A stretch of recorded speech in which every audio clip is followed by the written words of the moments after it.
Fala pessoal, tudo bem? Nesse vídeo eu quero simular aqui um diálogo através do ChatGPT. É um diálogo que vai emular 4 mentes. Nós vamos colocar aqui alguns assuntos sobre teologia, onde nós vamos ver aonde é que a inteligência artificial ela consegue chegar com esse tipo de conteúdo. Bom, se você gostar desse tipo de conteúdo, comenta aí que eu posso trazer mais alguma coisa sobre esse assunto, beleza? Eu preparei aqui um prompt. Esse prompt eu chamei de 4 mentes teológicas. Eu vou ler aqui esse prompt e vou interpretar para que você tenha uma noção do que eu preparei aqui. Tá? Bom, o prompt é o seguinte: você é a mente mestra. Eu vou chamar a IA de mente mestra. Sua tarefa é emular 4 mentes virtuais de pessoas que já viveram, que trabalharão para resolver um problema que eu fornecer. Então, a ideia é emular 4 mentes virtuais de pessoas que já viveram. Obviamente, elas não existem mais, por isso nós vamos emular. Tá? Tais mentes não são irmãs. Então, essas 4 mentes elas não são irmãs, com exceção do pensamento teológico que defenderem.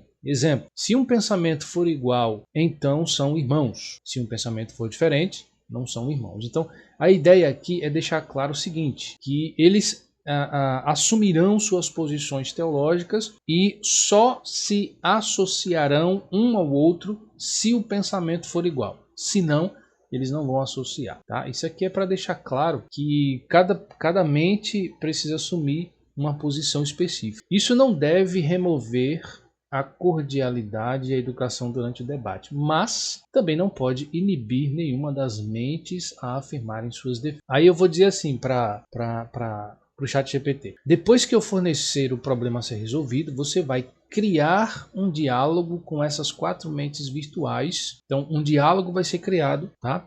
Seguindo os seguintes passos. Então, vamos lá. Primeiro passo: forneça uma personalidade e um objetivo para cada mente, de acordo com o seu pensamento teológico. Então, de acordo com o seu pensamento teológico, eles vão ter uma personalidade e um objetivo. Tá? O diálogo entre elas deve acontecer naturalmente e com autenticidade. Lembrando que, se nós vamos emular, a ideia é simular, eu vou usar esse termo, uma autenticidade. Tá? Segundo passo: o nível de inteligência das mentes desse mastermind são acima do normal. A gente vai dar a eles o poder, entre aspas, né, de muito conhecimento. Eles são gênios. Eles combinam o pensamento criativo e as habilidades necessárias para encontrar soluções inovadoras para o problema apresentado. Eles desafiam o conhecimento comum, são raros na sociedade.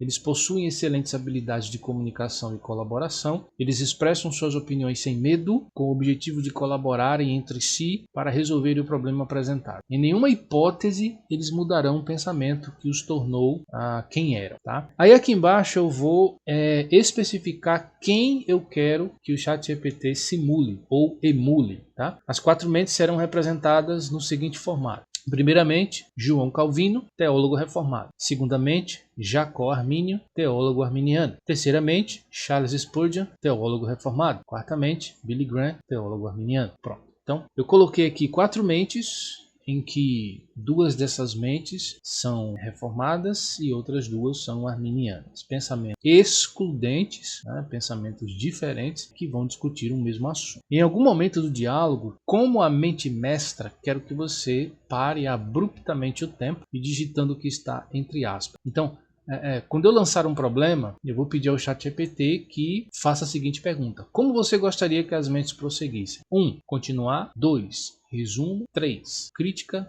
4. Fazer perguntas ao usuário. 5. Fazer perguntas uns aos outros. Ou forneça sua própria entrada para continuar a conversa. Então, essa aspas aqui é o que o ChatGPT vai me perguntar. Depois que eu lançar um problema, cada mente vai dar a sua resposta e aí o chat vai me perguntar como eu gostaria que as mentes prosseguissem. Eu vou escolher uma das opções ou vou criar uma opção particular a partir da minha percepção. Com base na minha resposta à pergunta, a conversa deve continuar a evoluir. Não encerre a conversa, nem use linguagem que indique uma conclusão. a não ser que eu deixe isso bem claro. Isso pode exigir que as mentes aprofundem a questão em discussão ou passem para outro aspecto da mesma questão. Em algum momento você pausará a discussão novamente, como explicado antes, e continuaremos o mesmo processo até que eu esteja satisfeito com a solução. Pronto. Esse será o prompt que nós vamos usar. Eu vou copiar, vou colar aqui no ChatGPT e vou lançar esse desafio. O ChatGPT vai ler o prompt e vai me dar uma pequena resposta, tá bom?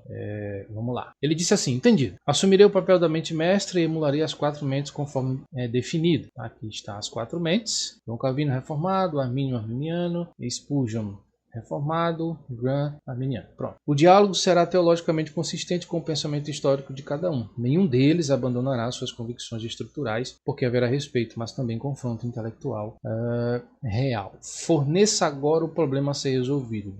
Primeiro problema que eu vou colocar aqui para a gente introduzir é o seguinte: livre arbítrio existe? Pronto, vou jogar essa questão e vamos ver no que é que eles vão, onde é que eles vão chegar. Mente mestra ativada, problema proposto. Livre arbítrio existe? Veja que ele está construindo agora a personalidade de cada mente, tá? Como eu pedi no prompt. Segundamente, Jacó Armínio, analítico, conciliador, preocupado com a justiça de Deus e a responsabilidade humana. Objetivo: defender a liberdade humana restaurada pela graça preveniente, preservando tanto a soberania divina quanto a responsabilidade moral. Terceiramente, Charles Spurgeon, contundente, ilustrativo, pastoral, retórico, mas profundamente calvinista. O objetivo: mostrar que soberania divina e responsabilidade humana coexistem, ainda que o livre-arbítrio autônomo seja uma ficção. Quartamente, Billy Graham, evangelístico, direto, voltado ao chamado pessoal à decisão. O seu objetivo é defender que o ser humano deve responder ao convite de Deus, enfatizando a escolha pessoal. Aí o diálogo começa. Vamos lá, né? Aqui, o diálogo começa. Calvino diz assim: se por livre-arbítrio entendemos uma vontade humana capaz de escolher o bem espiritual sem a operação eficaz da graça divina, então afirmo com clareza: não existe. Após a queda, o homem está morto em delitos e pecados. Efésios 2:1 não descreve um enfermo, mas um cadáver espiritual. A vontade permanece ativa, mas está inclinada ao mal. O homem escolhe sim, mas escolhe segundo a sua natureza corrompida. Essa foi a resposta de Calvino. Armínio vai dar a sua resposta: concordo que o homem está caído. Contudo, nego que esteja absolutamente incapaz de responder à graça. A justiça de Deus exige que o homem tenha real possibilidade de aceitar ou rejeitar o evangelho. Se Deus ordena arrependimento, como em Atos 17:30, então concede capacidade suficiente para obedecer. Essa capacidade não nasce do homem, mas da graça preveniente. Aqui está a resposta de Armínio.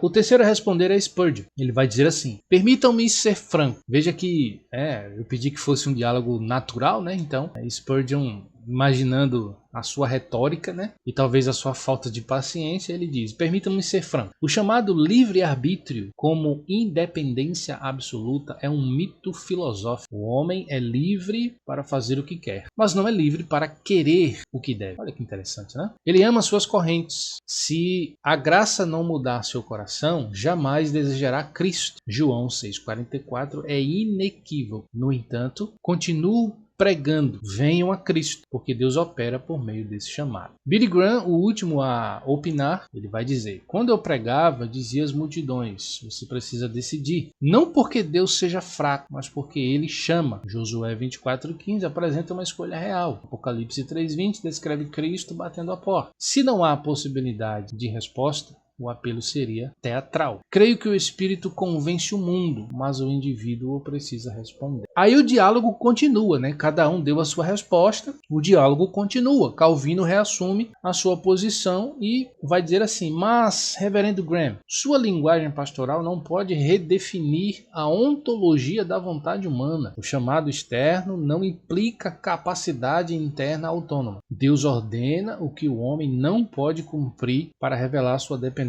total da graça. E aí o diálogo vai embora, né? Armínio vai dizer: ou para levá-lo a depender da graça que já está operando em todos. João 1:9 fala da luz que ilumina todo homem. A graça precede a resposta humana. Não é mérito humano, é cooperação com a graça. Então veja que cada um vai dando seu ponto de vista, né? Um vai falar de um vai falar de sinergia, o outro vai falar de monergia, enfim. Spurgeon continua, né?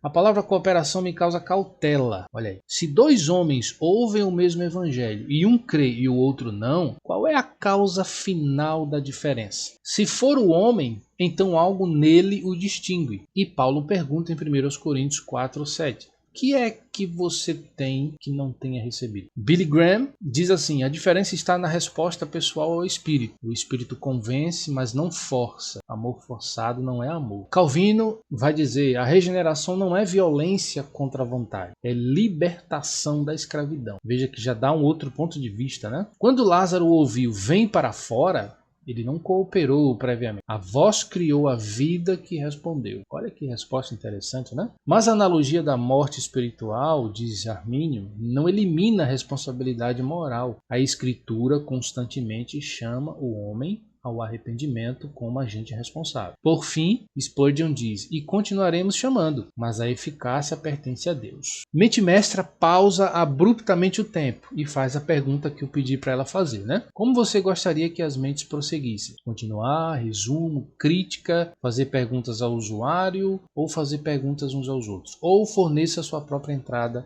para continuar a conversa. Então, do meu ponto de vista, ao ver esse diálogo, eu percebi claramente que isso aqui funciona como uma introdução de pensamentos. Então, cada uma dessas mentes está expondo aqui o seu pensamento teológico. Então, eles vão dizer: olha, eu creio assim. Aí o outro vai dizer: tá, do que você falou, eu creio em partes. A outra parte eu creio diferente. Então, cada um vai dando a sua opinião, certo? Diante disso, o que eu poderia pedir aqui, né? Acho que crítica não seria o momento. Resumo, também não, porque deu para entender. Continuar, acho que também não. Talvez eu possa fornecer minha própria entrada para continuar a conversa. Eu poderia pedir, por exemplo, vamos perguntar Pergunto a Armínio e a Graham. Eu vou perguntar para eles o seguinte: como vocês explicam biblicamente a posição teológica que defendem? Sejam objetivos. Eu vou mandar essa pergunta aqui, tá? Vamos ver o que eles vão responder. Aí o chat ele vai construir um ambiente, né, ou pelo menos tentar, e vai começar dizendo o seguinte: o tempo volta a fluir, a pergunta é dirigida especificamente a Armínio e a Graham. Então eu escolhi dois arminianos aqui para responder. Armínio toma a palavra primeiro. Serei direto, diz Armínio. Defendo a existência do livre-arbítrio no sentido de uma liberdade restaurada pela graça, não natural ao homem caído. Biblicamente, fundamento-me em 4 pilares. Então vamos ver os pilares que Armínio aponta aqui. Primeiro, a universalidade do chamado ao arrependimento. Atos 17:30 declara que Deus ordena que todos em todo lugar se arrependam. Uma ordem divina pressupõe provisão suficiente para obedecer. Não afirmo capacidade autônoma, mas graça habilitadora. O segundo pilar que Armínio coloca aqui é o seguinte: a obra universal do Espírito é o seu segundo pilar. Ele diz assim: João 16:8 afirma que o Espírito convence o mundo do pecado. Não diz que convence apenas os eleitos. Essa operação antecede a fé e torna possível a resposta. O terceiro pilar de Armínio é o seguinte: a extensão da expiação. 1 João 2:2 declara que Cristo é propiciação pelos nossos pecados e não somente pelos nossos, mas também pelos do mundo inteiro. A provisão é universal, a aplicação é condicional à fé. O quarto pilar que ele fala é o seguinte: a possibilidade real de resistência à graça. Aqui é a parte polêmica, né? Uma das. Ele vai dizer que a graça não é resistível, né? Atos 7:5:1 registra: vocês sempre resistem ao Espírito Santo. Se a graça fosse irresistível em todos os casos, essa acusação seria incoerente. Bom, essa foi a resposta de Armínio, né? Billy Graham segue. Ele diz assim: eu fundamentaria minha posição na linguagem clara da Escritura voltada ao indivíduo. Primeiro, a responsabilidade pessoal diante do convite divino. Apocalipse 22:17 declara: quem quiser receba da graça a água da vida. O texto apela à vontade do ouvinte.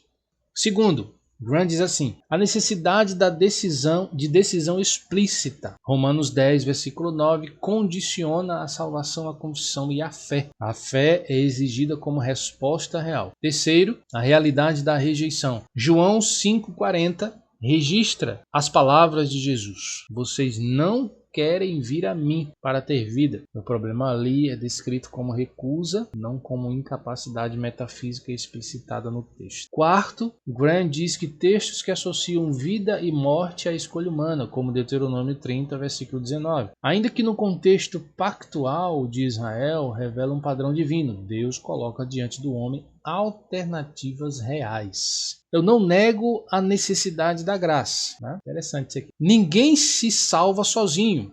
Ok, mas creio que o Espírito concede luz suficiente para que a pessoa responda. Se não houvesse possibilidade real de resposta, o chamado evangelístico seria uma formalidade. Armínio conclui brevemente. A questão central é esta. A graça é necessária? Sim. É suficiente? Sim. É irresistível em todos os casos? Não. A liberdade humana é dependente, mas real. Calvino e Spurgeon permanecem atentos. A mente mestra interrompe, faz aquela pergunta padrão, e aí eu vou fazer o seguinte, eu vou colocar aqui um segundo pedido. Eu vou pedir para Calvino, vou colocar assim, peço que Calvino e Spurgeon analisem as respostas de Armínio e Graham e formulem as suas com base bíblica. Sejam igualmente objetivos. Bom, vamos lá. Joguei aqui esse próximo prompt e vamos ouvir agora os lados reformados, digamos assim. Né? O tempo retorna. Calvino responde primeiro. Calvino diz assim: serei metódico. As colocações de Armínio e Graham partem de textos legítimos, mas a interpretação deles pressupõe uma liberdade que a Escritura nega em seu estado natural. Calvino diz assim: primeiro, quanto a Atos 17:30, o fato de Deus ordenar arrependimento universal não implica capacidade universal. A lei também ordena perfeita obediência. Romanos 3:19 e 20 mostra que o mandamento revela culpa, não habilidade. A ordem divina revela dever moral, não poder intrínseco. Segundo, diz Calvino, João 16:8, a convicção do Espírito sobre o mundo não é sinônimo de regeneração ou habilitação eficaz. Muitos são convencidos externamente e permanecem incrédulos.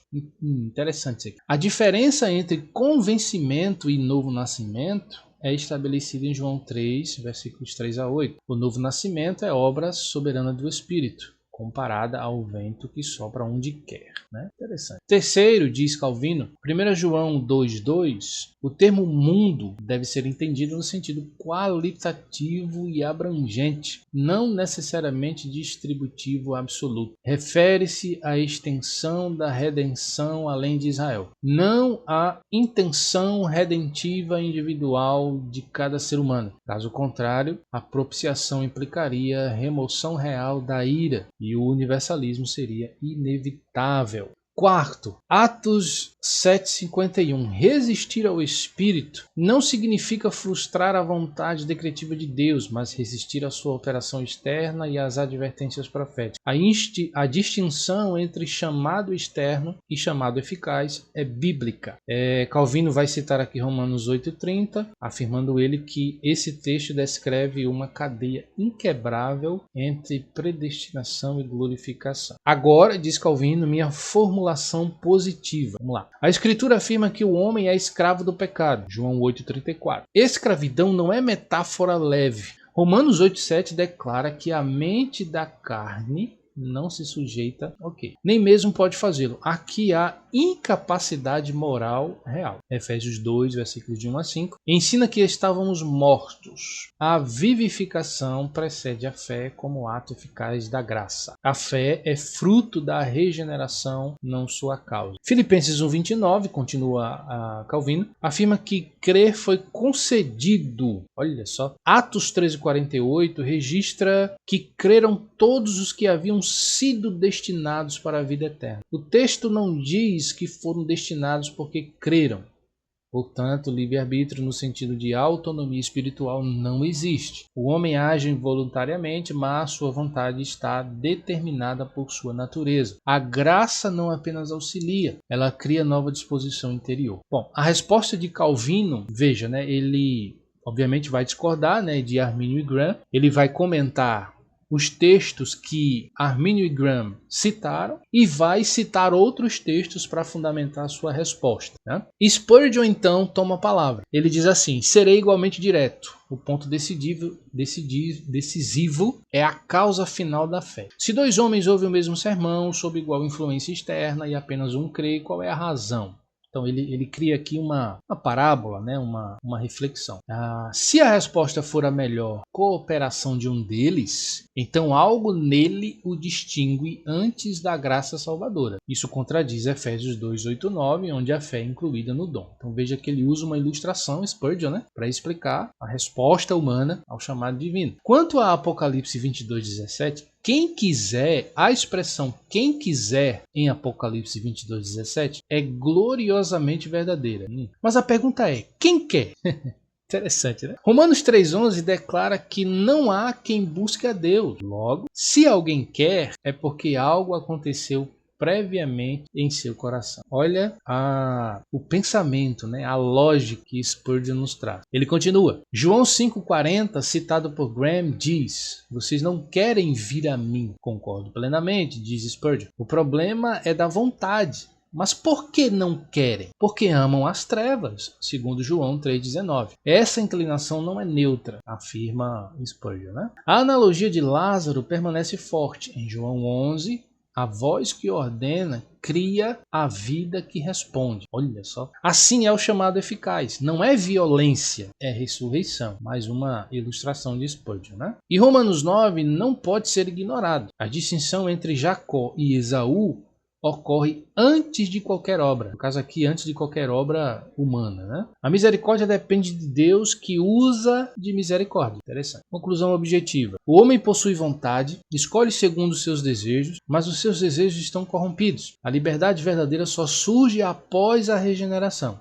Antes disso, ele é livre apenas para permanecer na rebelião. Spurgeon olha para Armínio e acrescenta. Olha a cena, tá? Vamos imaginar essa cena aqui. Spurgeon olha para Arminio e diz assim: se a graça apenas possibilita, então a salvação repousa finalmente na decisão humana. Se a graça efetua, então toda a glória pertence a Deus. O ambiente fica denso, talvez ele quis dizer tenso, né? A mente mestra interrompe novamente o tempo e faz a pergunta que nós programamos para ela fazer, né? Bom, isso aqui, queridos, é para que vocês possam entender como funciona essa ferramenta que eu julgo ser maravilhosa quando você usa da forma correta. Esse tipo de debate que nós criamos aqui, qual é o objetivo dele? Ajudar-nos a formular as nossas opiniões acerca de um tema específico e analisarmos não segundo o ChatGPT, mas segundo a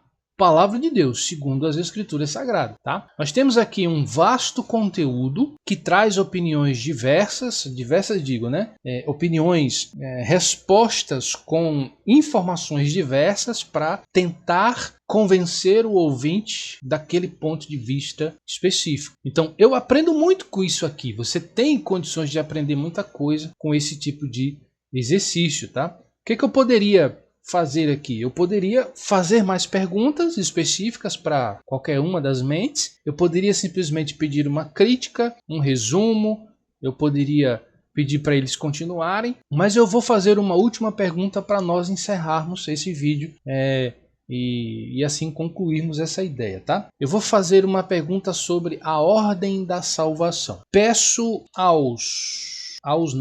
às mentes. Não, eu vou usar esse termo aqui. Peço a cada uma das mentes que organizem de forma clara, simples e objetiva, sem esquecer da base bíblica e teológica, obviamente, a ordem da salvação. Aí eu coloco aqui Ordo Salutis. Pronto, vamos ver aqui a resposta de cada um deles. O que é a ordem de salvação, queridos? A ordem de salvação é a ideia que nós temos de como o processo de salvação ele acontece, tá?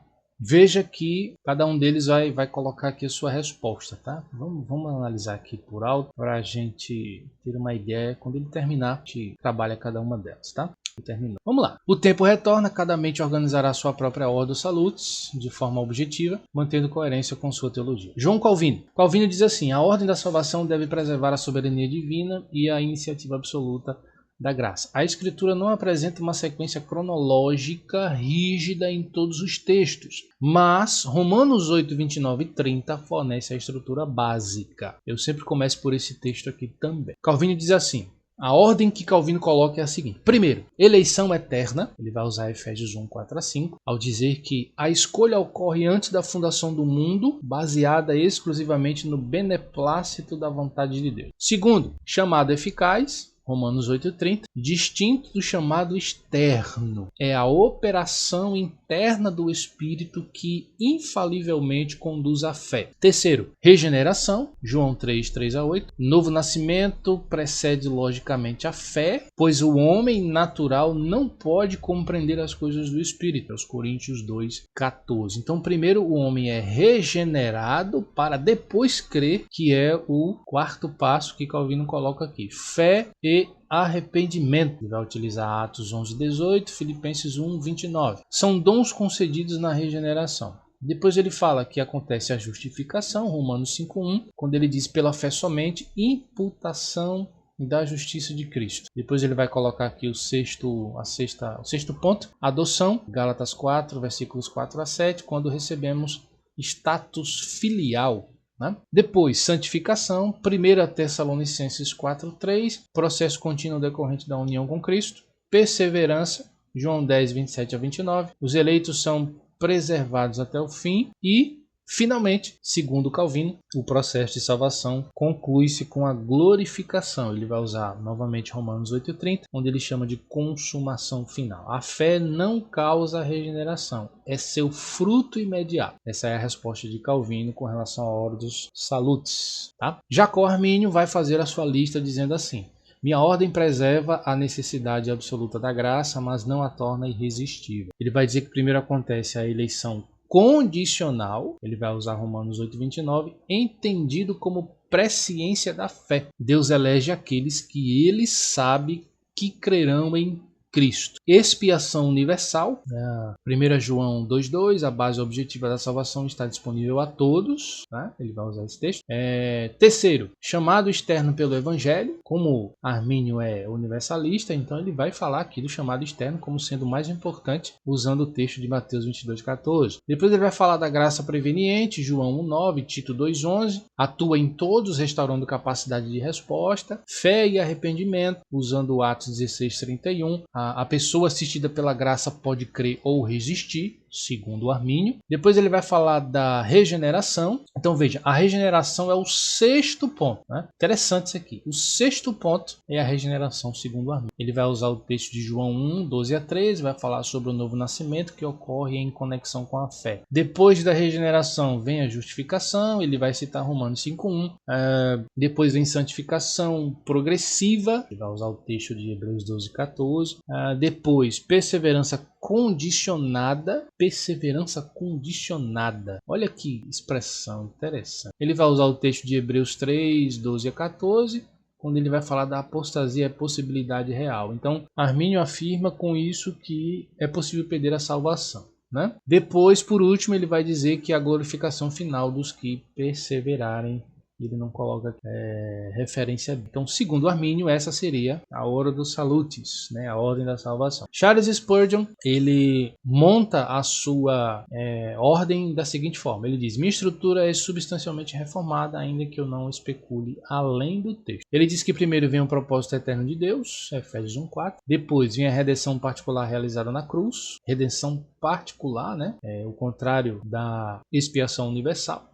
Ele vai colocar aqui João 10,15, chamado externo universal, Mateus 28,19, chamado eficaz para os eleitos, João 6,37, regeneração soberana, vai dizer que a regeneração é estritamente divina, vai usar Ezequiel 36,26, João 3,8, conversão, que inclui fé e arrependimento, segundo Marcos 1,15, que é o resultado da nova vida, justificação, Romanos 3, 24 a 26, adoção e união com Cristo, Efésios 1:5, 1 Coríntios 1:30, santificação contínua, 2 Coríntios 3:18, perseverança garantida, Filipenses 1:6 e por fim a glorificação. Essa aqui é a lista de Charles Spurgeon. Ele diz assim: a diferença central está no ponto da regeneração antecedendo a fé.